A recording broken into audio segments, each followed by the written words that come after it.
रणांगणांवरील सैन्यांचे निरीक्षण. जसं आपण काल पाहिलं होतं की धृतराष्ट्राची चौकशी, तो विचारत होता की अर्जुन आणि माझे पुत्र काय करीत आहे, काय संवाद सुरू आहे, रणांगणावर काय काय सुरू आहे, सगळ्या प्रतिक्रिया तो संजयला विचारत होता. दुर्योधनाची भीती. दुर्योधनाला भीती वाटत होती की आम्ही जिंकू नाही जिंकू, काय होणार. शंख फुकणे, शंखनाद झाला. अर्जुनाचे निरीक्षण, अर्जुनाचे युद्ध न करण्याची कारणे. तर एक वेळा क्विक रिकॅप घेऊ. पहिली गोष्ट, अर्जुन बोलला की मला युद्ध नाही करायचे आहे. जेव्हा त्याने श्रीकृष्णाला सांगितलं की तुम्ही रणांगणाच्या मध्ये रथ घेऊन चला आणि मला निरीक्षण करायचं आहे, मला पाहायचं आहे की माझ्या अपोजिट जे योद्धा लढणारे आहेत, म्हणजेच कोण, की माझे भाऊबंद आहेत, माझे शिक्षक आहेत, माझे गुरुजन आहेत, ते कोण आहे हे मला एक वेळा पाहून घ्यायचं आहे. म्हणजे त्याला एक्झॅक्टली हे पाहून घ्यायचं होतं की तो कोणाशी लढणार आहे. ठीक आहे. तर त्याच्यात कोणकोणते भाव आपण पहिले उत्पन्न झाले? तर आपण पाहिलं होतं करुणा. ठीक आहे. त्याच्यात करुणा हे भाव उत्पन्न झाले. आणि तुम्ही सांगू शकतात अजून कोणकोणते भाव उत्पन्न झाले होते? एक करुणा आहे. अजून चॅट बॉक्स ओपन आहे तुमच्यासाठी, तर तुम्ही टाकू शकतात मला.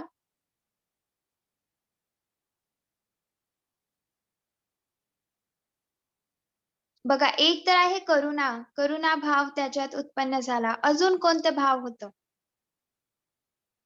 त्याला काय वाटत होतं, की हे केल्याने काय होणार आहे? युद्ध केल्याने काय होणार आहे? बघा मी सांगते. करुणा त्यानंतर त्याला वाटलं, की मला कोणत्याच प्रकारच्या याच्यातून आनंद भेटणार नाहीये. ठीक आहे. थर्ड पाहिलं होतं, की पाप. त्याला वाटत होतं, की हे पापी प्रतिक्रिया आहे. म्हणजे मीच माझ्या गुरुजनांना मारेल, मीच माझ्या भावांना मारेल, तर मी हे काय करतोय? हे पाप करतो आहे. याने कौटुंबिक परंपरांचा नाश होईल आणि असमंजस म्हणजेच कन्फ्युजन त्याला होता. म्हणजे त्याला कळत नव्हतं, की एक्झॅक्टली मी काय केलं पाहिजे. इथपर्यंत आपण पाहिलं होतं. बरोबर? पुढे पाहूया. एक सेकंड. अर्जुनाच्या आक्षेपांवर कृष्णाचे निराकरण. बघा, आता अर्जुन जे पॉइंट्स बोलला, की त्याला करुणा भाव होती, त्याला कोणत्याच प्रकारचा यात आनंद भेटत नव्हता किंवा ही पापी प्रतिक्रिया होती, त्याला असमंजस होतं. या सगळ्या क्रियांवर कृष्णांनी आता उत्तर दिलं आहे. कृष्णांनी प्रत्युत्तर दिलं आहे, की तुला असं वाटतंय करुणा, पण मात्र आपण शरीर नाही आहोत. आता या शॉर्ट कोड मध्ये तुम्हाला दिलंय, मी तुम्हाला याला आता डिस्क्राईब करेन. पुढे आपण जसं जाऊ तर तिथे श्लोका आणि त्याचं तात्पर्यामध्ये हे सांगितलेलं आहे. ठीक आहे. बघा पुढे बघूया. असमंजस. त्यांच्यावर विजय प्राप्त करणे की त्यांच्याकडून पराजित होणे, या दोघांपैकी कोणती गोष्ट अधिक चांगली आहे हे आम्हाला कळत नाही. म्हणजे आपण एक्झॅक्टली काय करायला हवं आपल्या लाईफमध्ये? आपल्याला सुद्धा आपल्या लाईफमध्ये खूप कन्फ्युजन असतात. आपल्या समोर 2 सिच्युएशन असतात आणि आपल्याला त्यातून चूज करावं लागतं, की मी कोणती करू? कोणती गोष्ट मी केली पाहिजे? कोणती गोष्ट माझ्यासाठी श्रेयस्कर आहे? त्याप्रमाणे. जर आम्ही धृतराष्ट्रपुत्रांची हत्या केली, तर आम्हाला जगण्याची आवश्यकता नाही. तरी देखील युद्धभूमीमध्ये ते आमच्या समोरच उभे आहेत. बघा, जर अर्जुनने युद्ध नाही पण केला, तर तरी तो काय करतो आहे? तो पाप जो आहे, जे पापी लोक आहेत त्यांना तो नष्ट नाही करत आहे आणि अजून पाप वाढेल.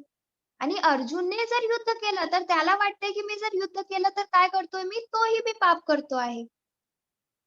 म्हणजे दोघी साइडने त्याला काय वाटतं आहे, की मी एक्झॅक्टली करू काय? त्याला वाटतंय की हे केलं तरी पापच आहे आणि दुसरा ऑप्शन आहे युद्ध केलं तरी पापच आहे. त्याप्रमाणे. पुढे बघा.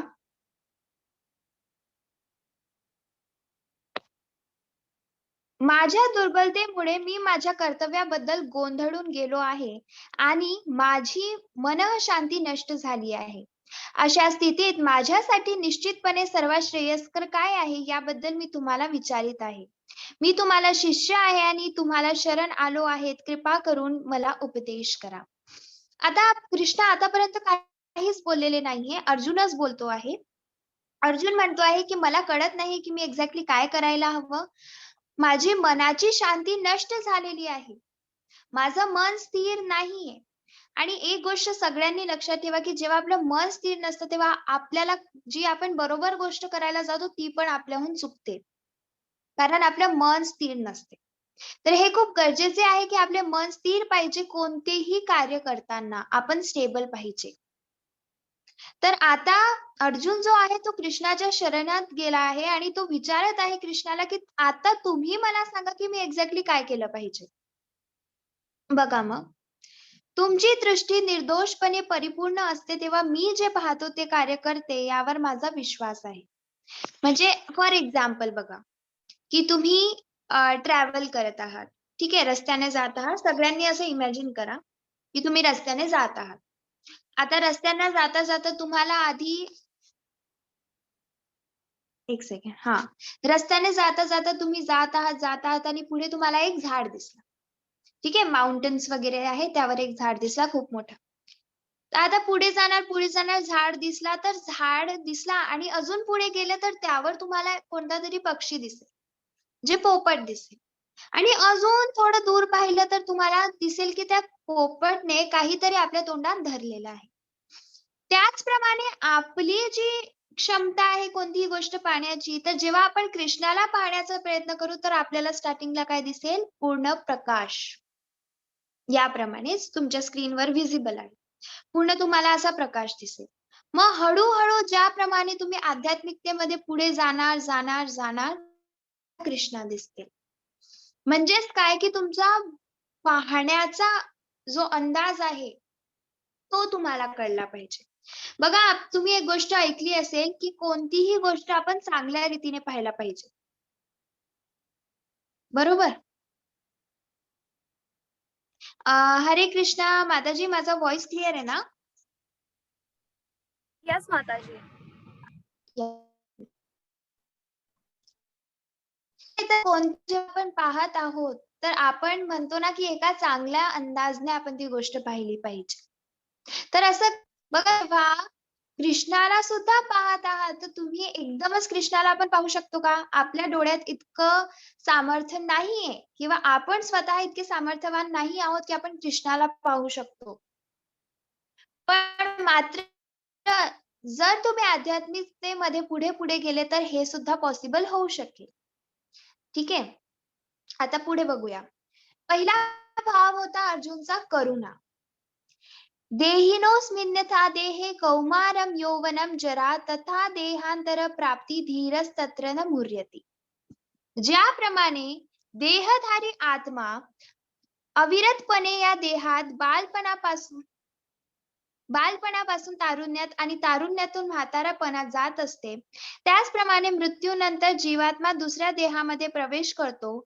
अशा स्थितरित्यामुळे धीर मनुष्य गोंधळून जात नाही. हे बघा, आपली जी आत्मा आहे, सगळ्यांच्या आपल्या शरीरात आत्मा आहे, बरोबर? ज्याप्रमाणे तुमच्या देहातली आत्मा जी आहे, म्हणजे जेव्हा तुम्ही छोटे होते, बालपणात होते, त्यानंतर तुम्ही तारुण्यात आले, तारुण्यातून तुम्ही पुढे जाणार, म्हातारे होणार. तर ही जी स्टेप्स आहेत, ही जी पायरी आहे, ही सुरू असेल. ही जी चेन आहे, ही सुरू असणार. आपण पहिले छोटे होते, मग आता आपण यूथमध्ये आहोत, यूथ जनरेशनमध्ये आहोत, त्यानंतर आपण म्हातारे होणार. बरोबर? तर या तिघी स्टेजेसमध्ये तुमची जी आत्मा आहे, मात्र ती स्थिर असते. तुमच्या हृदयात जी आत्मा आहे, ती राहते. आणि ज्याला ही गोष्ट माहिती आहे, की जरीही माझ्या शरीरात वाढ होत असली, तरी माझी आत्मा कशी असेल? स्टेबल असेल. तिच्यात तिची वाढ नाही होत. ती तशीची तशीच राहते. याप्रमाणे. आणि जसं आपण म्हातारे झाले आणि त्यानंतर सगळ्यांना माहिती आहे सत्य काय आहे? सगळ्यांना माहिती की एका स्टेजवर येऊन आपला मृत्यू होतो. तर जेव्हा मनुष्याचा मृत्यू होतो, तेव्हा त्याची आत्मा जी असते ती दुसरा शरीर धारण करते. आणि जी आत्मा असते तिला कोणीही मारू शकत नाही. बघा, एक गोष्ट लक्षात ठेवा, की ज्याप्रमाणे आपण कपडे दररोज बदलतो ना, त्याचप्रमाणे आपली आत्मा शरीर बदलते. ठीक आहे. आपलं फक्त शरीर मरतो, मात्र आत्मा कधीच मरत नाही. म्हणजे आपल्या घरी एक फॉर एक्झाम्पल कोणी एक्सपायर झाला, तर आपल्याला किती दुःख होतो, की अरे माझ्या खूप जवळचा मित्र होता किंवा माझ्या खूप जवळचे ते आजोबा होते, ते म्हणजे वारले वगैरे, तर खूप आपल्याला वाईट वाटतं. पण मात्र ज्याला सत्य माहीत असतो, ज्याला सत्य ज्ञात असतो, तो कधीही त्याचा शोक मनवीत नाही. कारण त्याला माहिती आहे, की तो मनुष्य एक ना एक दिवस मरणारच होता. त्याची आत्मा आता पण अस्तित्वात आहे, फक्त त्याचं शरीर मेलं आहे. ही चेन आहे, जन्म-मृत्यू, जन्म-मृत्यू ही चेन आहे, हे होतच राहील. तर हे खूप कठीण आहे एक्सेप्ट करणं. हे जे सत्य आता मी तुम्हाला सांगितलं ना, हे खूप कठीण आहे एक्सेप्ट करणं. की ही जी जन्म-मृत्यूची चेन आहे ही सुरू असणार. मी जर तुम्हाला बोलली, की तुमच्या घरी कोणाची डेथ झाली असेल, बघा सगळ्यांच्या घरी झालेली आहे. तर तुमच्या घरी कोणाची डेथ झाली असेल आणि तेव्हा जर मी तुम्हाला बोलली असती, की तुम्ही रडू नका, काय रडताय? मनुष्य तर जाणारच. तर तुम्ही मला काय म्हणणार, की "काय माताजी तुम्ही तर काही पण म्हणताय." आमच्या किती जवळचे होते ते. तर वाईट तर वाटतं ना आपल्या मनाला. पण मात्र का वाटतं वाईट? कारण आपण या मायेमध्ये फसलेलो आहोत. आपण ज्यापर्यंत याच्या वर नाहीये ना, तर आपण सत्याला समजू शकत नाही. पुढे बघूया. या आत्म्याचे कोणत्याही शस्त्राद्वारे तुकडे करता येत नाही. अग्नीद्वारे त्याला जाळता येत नाही. पाण्याद्वारे त्याला भिजविता येत नाही. तसेच वाऱ्याने त्याला सुकविताही येत नाही. तर मी आताच तुम्हाला बोलली, की आत्म्याला आपण मारू शकत नाही. ठीक आहे. कृष्णा स्वतः ही गोष्ट म्हणत आहे, की आपण कोणत्याही शस्त्राद्वारे त्याचे तुकडे करू शकत नाही. अग्नीद्वारे त्याला जाळू शकत नाही. पाण्याद्वारे त्याला आपल्याला भिजवता येणार नाही. तसेच वाऱ्याने आपल्याला सुकवता सुद्धा येणार नाही. ठीक आहे. तर इथे तर अर्जुनचा हा प्रश्न क्लिअर झाला, की तू म्हणतोय करुणा भाव. पण तुला ही गोष्ट एक्सेप्ट करणार तू, की तू फक्त त्यांच्या शरीराला मारणार आहे. त्यांची आत्मा मरणार आहे का? नाही. पुढे तो म्हणतोय आनंद नाही. तुझे शत्रू अनेक अपमानास्पद शब्दात तुझे वर्णन करतील आणि तुझ्या योग्यतेचा उपहास करतील. याहून अधिक दुःखकर असे तुला काय आहे? म्हणजे तुला असं वाटतंय, की तुला याच्यातून कोणत्याही प्रकारचा आनंद प्राप्त होणार नाही. पण मला तू एक गोष्ट सांग, अर्जुनला कृष्ण म्हणताय, की जेव्हा तू यांना मारणार नाही, तर हे तुझा उपहास करतील, की अर्जुनमध्ये तर इतकं सामर्थ्यच नाही आहे, की तो युद्ध करेल. त्याने युद्ध तरी केलं पाहिजे होतं. म्हणजे तुझा उपहास उडवतील ते. तुझ्या योग्यतेचा उपहास उडवतील, की तू योग्य असूनही तुझा उपहास उडतो आहे. तर यात तुला वाटतंय, की यात आनंद आहे मग? म्हणजे मला सांगा, याहून आपण म्हणूया एका प्रकारे डुक्कर काय असतं? की पुढे हे कोणते या रणभूमीवर तू मारल्या जाशील आणि तुला स्वर्ग प्राप्ती होईल किंवा तू विजयश्री प्राप्त करून पृथ्वीचे साम्राज्य उपभोगशील. म्हणून दृढ निश्चयी होऊन उठ आणि युद्ध कर. बघ, तू म्हणतोय की तुला आनंद प्राप्त होणार नाही. जर तू युद्धामध्ये जिंकला नाही, तरीही तुला स्वर्ग प्राप्ती होणार का? कारण तू चांगले कर्म केलेले आहे. अर्जुन हा आधीपासूनच चांगले कर्म करत होता. आधीपासूनच तो सत्य बोलत होता. तर त्यामुळे तो जर जिंकला पण नाही युद्ध, तरी त्याला स्वर्गाची प्राप्ती होईल. आणि जर तो युद्ध जिंकला, तर त्याला काय प्राप्त होणार? पृथ्वीवरील साम्राज्य. तरीही तो म्हणतोय आनंद प्राप्त होणार नाही त्याला.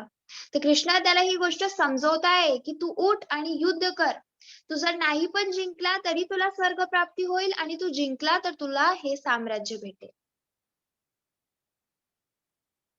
या प्रयत्नात कोणतेही नुकसान किंवा ऱ्हास नाही आणि या मार्गातील अल्प प्रगतीनेही मनुष्याचे मोठ्या भयंकर भयापासून संरक्षण होऊ शकते. म्हणजे यात तू कोणत्याच प्रकारचा असा पाप नाही करत आहे. हे तुझे कर्म आहे आणि तुला हे करावं लागेल. बघा हे अर्जुनचं कर्म आहे. त्याला ही गोष्ट करावी लागेल, त्याला युद्ध करावं लागेल. म्हणजे मला सांगा, की ऑलमोस्ट सगळी तयारी झालेली आहे. फक्त युद्ध करायचं बाकी राहिलेलं आहे. दोघी सैन्य रेडी आहे. आणि मधूनच अर्जुन एक्सक्यूजेस देत आहे. मधूनच अर्जुन बोलत आहे, "मला युद्ध नाही करायचं, मला हे नाही करायचं." तर हे कसं चालणार? म्हणजे हे तर असं झालं ना, की तुमची एक्झाम आहे. तुमची पूर्ण तयारी झालेली आहे, पण तुम्ही एक्झामच्या वेळेस म्हणताय, की मला एक्झाम द्यायची आहे. तर असं चालेल का? तो तुमचा कर्तव्य आहे, की तुम्ही जर अभ्यास केलेला आहे, तर तुम्हाला ती एक्झाम द्यावी लागेल. तुमची ती डेटवर जी एक्झाम असेल, तुम्हाला त्याच डेटवरती द्यावी लागेल. तुम्ही त्याला पोस्टपोन किंवा कॅन्सल करू शकतात का? नाही. त्याचप्रमाणे अर्जुनचा हा कर्तव्य आहे, की तो त्याने पार पाडला पाहिजे. ठीक आहे. नंतर तो बोलला होता, की पारिवारिक परंपरा नष्ट होतील. तर कृष्णा म्हणत आहे, की मी जर नियत कर्म केले नाही, म्हणजे माझे नियमित कर्म जर मी केले नाही, तर हे सर्व ग्रहलोक नष्ट होऊन जातील. अनावश्यक लोकसंख्या उत्पन्न करण्यास मीच कारणीभूत होईल आणि त्यामुळे सर्व प्राणी मात्रांच्या शांततेचा मी विनाशक होईल. म्हणजे कृष्णा काय म्हणताय, की मी जर माझे नियत कर्म केले नाही, मी जर माझे नियमित कर्म केले नाही, तर काय होणार? नाश होईल. तर काय होणार? अजून लोकसंख्या वाढेल. तर याचे जे कारणीभूत असेल ते कोण असेल? स्वतः कृष्ण. बघा, कृष्णा सुद्धा आपले नियमित कर्म पार पाडित आहे. ज्याप्रमाणे आपण सकाळी लवकर उठतो, आपण आपले कर्म करतो, त्या प्रकारे कृष्णाचे पण कर्म आहे. कारण बघा, ते आपले एका प्रकारे रोल मॉडेल आहे. त्यांच्यानुसार आपण चालू. मला सांगा, जर कृष्णानेच आपले कर्म केले नाही, जर कृष्णाच आपले कर्म करणार नाही आणि ते नुसते बसून राहिले, तर ही पृथ्वी चालेल का? आणि आपण त्यांना मानू का या गोष्टीवरून? नाही. तर ह्या ज्या गोष्टी तो करीत आहे, की पारंपरिक परंपरा नष्ट होतील, तर त्याने जर आपले नियत कर्म केले नाही, तर पारंपरिक परंपरा नष्ट होईल. म्हणजे जर त्याने त्याचं कर्तव्य पार पाडला नाही तर. कारण त्याची पुढची पिढी जेव्हा येणार, तर ती अर्जुनला काय म्हणणार, की तुम्ही स्वतः पापचा नाश केलेला नाही. तुम्ही सुद्धा अधर्माचा नाश केलेला नाही. तर आता धर्माची स्थापना कशी काय होणार? सांगा.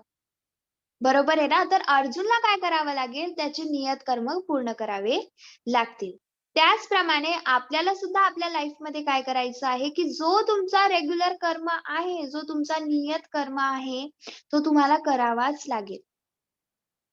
ठीक आहे? जसं की फॉर एक्झाम्पल आपण घेऊया, की तुम्ही जॉबवर जात आहात. तर हा तुमचा नियत कर्म झाला, की तुम्हाला डेली जॉबवर जायचंच आहे. पण त्यासोबत तुमच्या फॅमिलीची रिस्पॉन्सिबिलिटीज पण तुमच्यावर आहेत. तर ती सुद्धा तुम्हाला पाहावी लागेल. तर तुम्ही असं नाही करू शकत ना, की जॉबवर जाते फक्त जॉबचंच पाहणार नाही. तुमच्या बाकीच्या रिस्पॉन्सिबिलिटीज पण तर गरजेचे आहे. तर तुम्हाला त्या पण पाहाव्या लागतील. बरोबर? त्याप्रमाणे.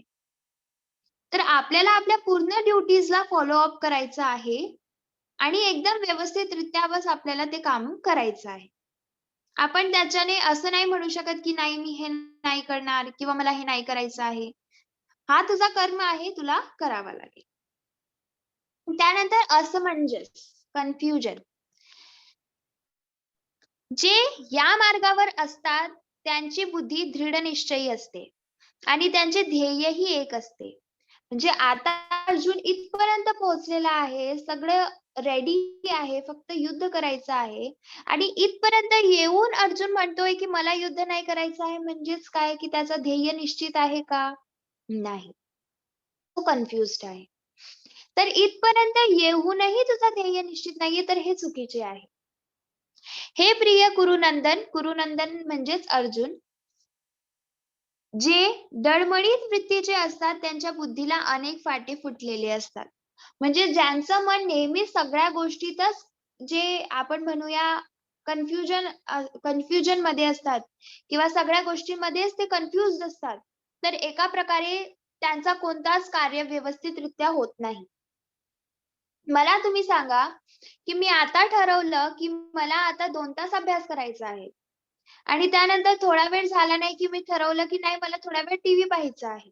म्हणजे मी काय आहे, कन्फ्युज्ड आहे. मला कळतच नाही, की मी अभ्यास करू, की मी टीव्ही पाहू. पण मात्र मला हे माहीत पाहिजे, की कोणतं बरोबर कर्म आहे आणि कोणतं मला आधी करायला पाहिजे. त्यामुळे जसं आता तुम्ही 11th-12th करतात.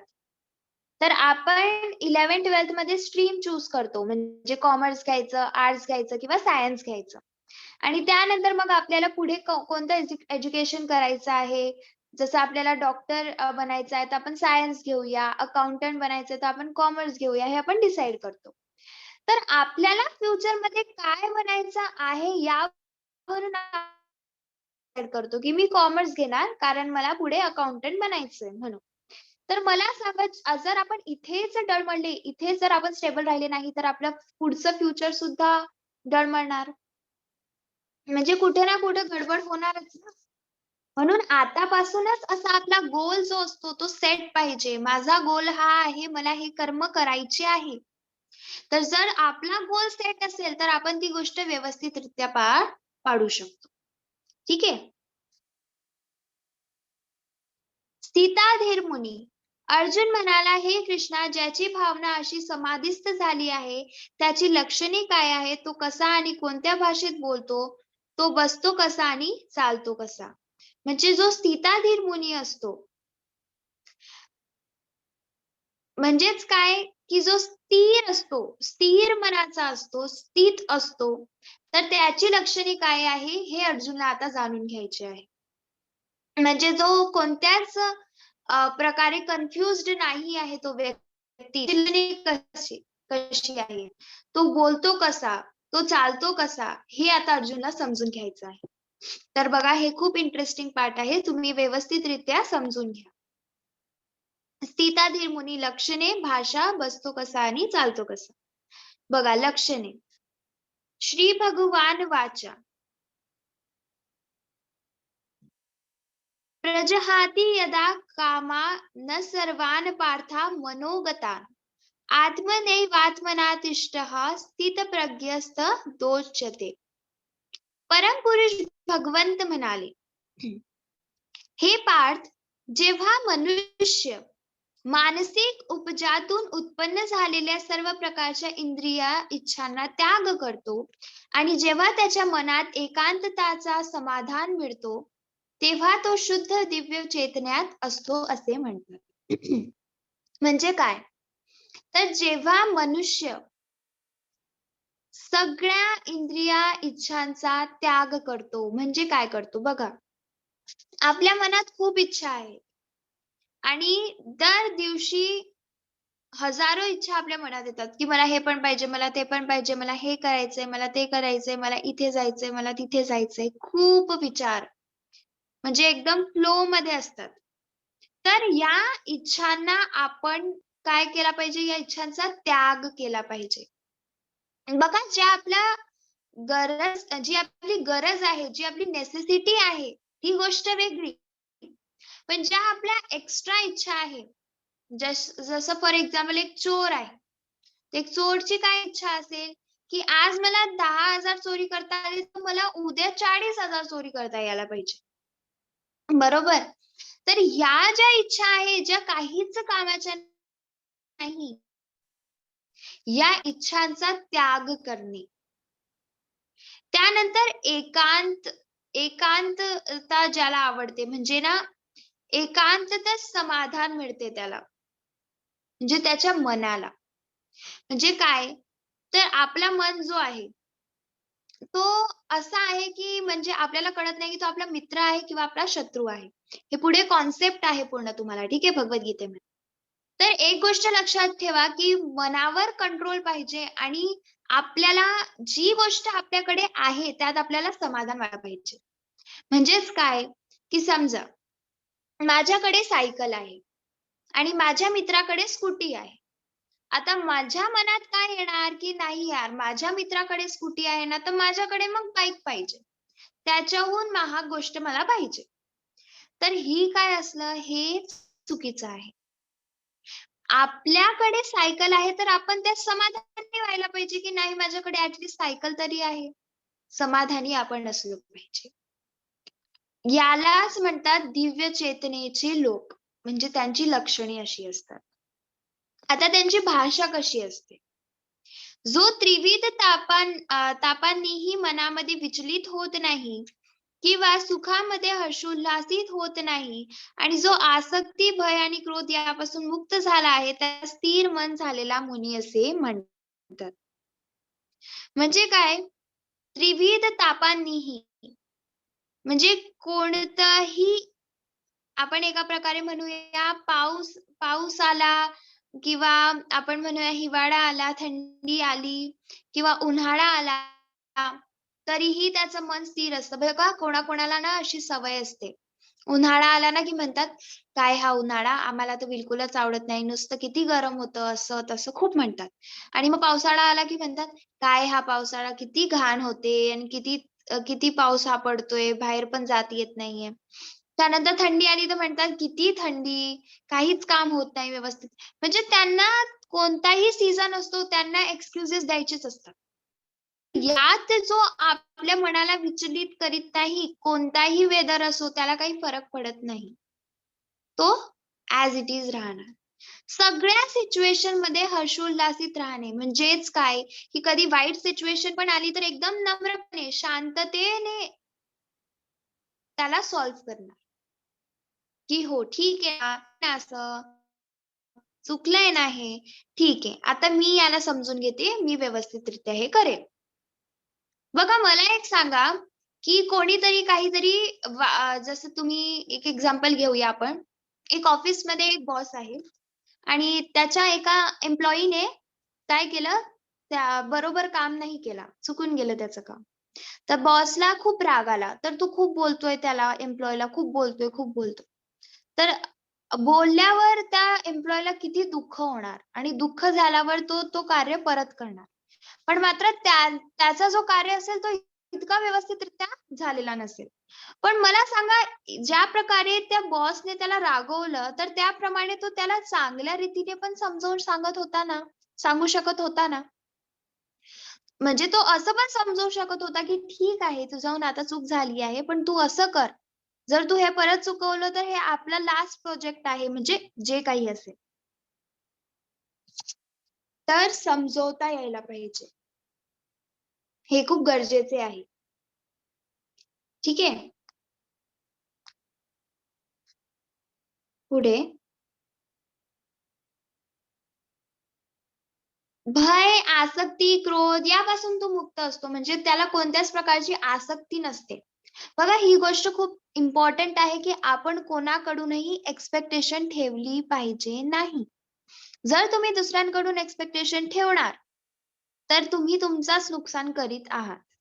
बघा काय असतं ना, की जर आज तुम्ही कोणाची मदत करता आहे, तर रिटर्नमध्ये असा विचार करू नका, की त्याने सुद्धा तुमची मदत केली पाहिजे. ठीक आहे. त्यानंतर कोणत्याच प्रकारचा भय नको कशाचाही.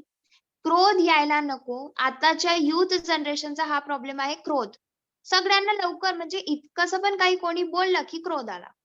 हे चुकीचं आहे. तर क्रोध हे चुकीची गोष्ट आहे. तर यापासून मुक्त होणे आणि आपल्या मनाला स्थिर ठेवणे. तर जो हे सगळं करतो त्याला म्हणतात स्थिर मन झालेला मुनी. ठीक आहे. त्याचे बसणे. ज्याप्रमाणे कासव आपले अवयव आपल्या कवचात आवरून घेते, त्याप्रमाणे जो आपल्या इंद्रियांना इंद्रिय विषयांतून आवरून घेतो, तो पूर्ण चेतनेमध्ये दृढपणे स्थिर होतो. म्हणजेच काय, की जो आपल्या इंद्रियांना संयमित ठेवतो. आता आपली इंद्रिय कोणती आहे? आपण पुढे त्याला डिटेलमध्ये शिकणार आहोत, पण मी आता तुम्हाला सांगते. नाक, डोळे, स्किन म्हणजेच आपली त्वचा, आपली जीभ आणि आपले कान, ही आपली 5 इंद्रिय आहेत. यांनाच आपण कंट्रोलमध्ये ठेवलं, तर आपण ऑलमोस्ट सगळं काही आयुष्यात प्राप्त केलं. बघा नाक म्हणजेच आपण जे काही स्मेल करीत आहोत ती गोष्ट. कान म्हणजे आपण आपल्या कानाने काय ऐकत आहोत, वाईट ऐकतोय की म्हणजे चुकीचं ऐकतोय की चांगलं ऐकतोय हे खूप गरजेचं आहे. तर कधीही काही ऐकताय तर चांगलं ऐका. त्यानंतर काही खातो आहे तर चांगलं खा. त्यानंतर कोणत्याही गोष्टीला आपण म्हणतो टच करतोय तर चांगल्या गोष्टींना टच करा.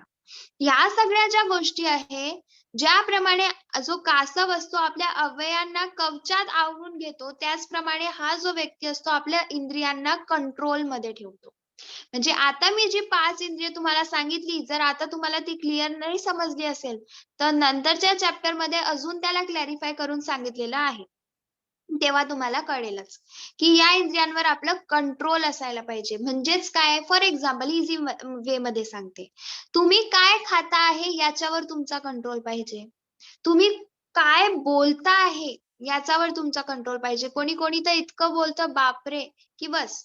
म्हणजे बोलतच सुटतात ते. काहीही समोरच्याला किती वाईट वाटतंय, समोरच्याला तुम्ही किती बरं वाईट बोलताय, त्याचं काहीच त्यांना भान राहत नाही. त्याला किती दुःख होत असेल समोरच्याला, हे विचार सुद्धा करीत नाही.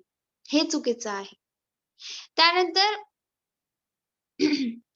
तुम्ही कशा सराउंडिंगमध्ये राहत आहात, त्याप्रमाणे तुम्ही तिथे वावरले पाहिजे.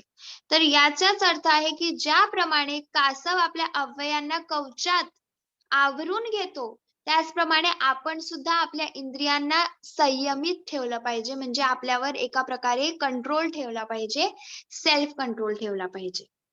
ठीक आहे? पुढे भौतिक दृष्टी आणि आध्यात्मिक दृष्टी. म्हणजेच आपण आता भौतिक दृष्टीवाले आहोत आणि आध्यात्मिक दृष्टी म्हणजे स्पिरिच्युअल आहे. बघा, द्वैतांमुळे त्रासलेले म्हणजे आता आपण याचा डिफरन्स बिटवीन पाहत आहोत, की उष्ण, थंडी, हिवाळा, उन्हाळा. मी आताच तुम्हाला बोलली ना, की जे सीझन्समुळे पण त्रासलेले असतात आणि आध्यात्मिक जे असतात ते सगळ्यात सहनशील असतात. म्हणजे सर्व परिस्थितीत एकसमान. आणि भौतिक शरीरमध्ये भौतिक दृष्टीनुसार मी शरीर आहे आपण असं म्हणतो, मी शरीर आहे. पण नाही, आत्मा आंतरिक आहे. मरत नाही किंवा जन्म घेत नाही. आपण शरीर नाही, आपण एक आत्मा आहोत. जी कधीही मरत नाही किंवा ती जन्म घेत नाही. शरीर मरते तेव्हा ते मरते. म्हणजे जेव्हा शरीर मरणार आहे तेव्हा शरीर मरते. याप्रमाणे आपण गृहस्थ धरलं. पण नाही, आत्मा जी आहे ती कापली जाऊ शकत नाही, जाळली जाऊ शकत नाही, नष्ट केली जाऊ शकत नाही किंवा मारली जाऊ शकत नाही. भौतिकदृष्ट्या आपले मन आणि आपण जे आहोत ते चिंता आणि गोंधळमध्ये आहोत. पण मात्र संपूर्ण शरीरात चेतनाने व्याप्त होतं हे स्पिरिच्युअल मध्ये आहे. म्हणजेच आध्यात्मिक दृष्टीने आहे. तर आता आपण कसे आहोत? कन्फ्युज्ड, गोंधळलेले, काही समजत नाहीये. दिवसभरात खूप स्ट्रेस, खूप चिंता असते मनात. पण मात्र जो दिव्य आपण म्हणूया आध्यात्मिकतेला प्राप्त होतो. तर त्याच्यात मात्र हे पॉइंट्स कुठेच येत नाही, की तो गोंधळमध्ये आहे किंवा तो चिंतामध्ये आहे. कधी एक वेळा ना अशा भक्तशी तुम्ही भेटा किंवा तुम्ही जर कोणाचा कधी इंटरव्ह्यू वगैरे पाहिला असेल YouTubeवर खूप इंटरव्ह्यूज वगैरे अवेलेबल आहे. किंवा जर तुम्ही कधी इस्कॉनमध्ये गेले असतील, तिथे जर प्रभूजींना वगैरे भेटले असतील, तर जेव्हा आपण त्यांना पाहतो ना, तर तेव्हा त्यांना पाहूनच आपण फेसवर एक वेगळाच तेज आपल्याला दिसतो. ठीक आहे? आणि आपल्याला पहा आणि त्यांना पहा, खूप डिफरन्स आहे. त्याचप्रमाणे हा डिफरन्स आहे एक भौतिक दृष्टीने आणि एक आध्यात्मिक दृष्टीने. ठीक आहे? इंद्रिय विषयांचे चिंतन करताना मनुष्याची त्या विषयाची आसक्ती वाढत जाते आणि अशा आसक्तीतून काम उत्पन्न होतो. कामापासून क्रोधाचा उद्भव होतो. तर मग काय होतं ना, की इंद्रिय विषयांचे चिंतन करताना म्हणजेच काय? तर जेव्हा मनुष्याला कोणतीही गोष्ट आवडते, तर त्याला काय वाटतं, की ती गोष्ट त्याला अजून पाहिजे. म्हणजेच काय, की त्याच्या एक्स्पेक्टेशन्स वाढतात. त्याला ती गोष्ट अजून पाहिजे आणि त्याला जर ती गोष्ट अजून भेटली नाही, तर क्रोध उत्पन्न होतो. म्हणजे ही एक चेन आहे. पहिले आपण इंद्रिय विषयांचे चिंतन करतो. म्हणजेच काय? तर आपण घेऊया एक मेल आणि फिमेलचा संबंध आहे. ठीक आहे? तर त्यात जेव्हा ते इंद्रिय भोग करतात, तर त्यांना एक एक्स्पेक्टेशन्स असते. अजून एक्स्पेक्टेशन असतात. अजून त्यांचा काम वाढतो. काम म्हणजे त्यात केला जाणारा तो काम. आणि त्यानंतर आसक्ती वाढते, एक्स्पेक्टेशन वाढते आणि क्रोध उत्पन्न होतो. म्हणजे जर ती गोष्ट त्याला वेळेवर भेटली नाही तर. जसा एक आपण घेऊया, कोणी दारू पिणारा मनुष्य आहे.